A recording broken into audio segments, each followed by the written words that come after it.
Today I'm going to show you how to reduce video file size in DaVinci Resolve. Start by going to the Deliver tab at the bottom. This will open your export settings. Now, before anything else, make sure your codec is set correctly. Go to the codec dropdown and select H.264 or H.265. This is important because it unlocks the proper quality and compression settings.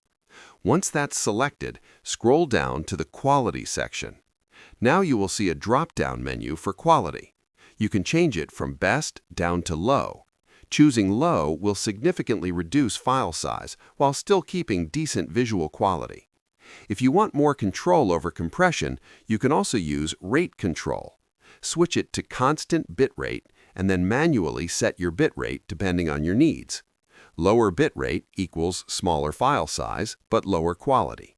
Higher bitrate equals better quality but larger file size. Test different values to find the best balance between quality and size. Once ready, add your project to the render queue and export. And that's how you reduce video file size in DaVinci Resolve. If this helped you out, hit that subscribe button for more straight-to-the-point tutorials on Step by Click.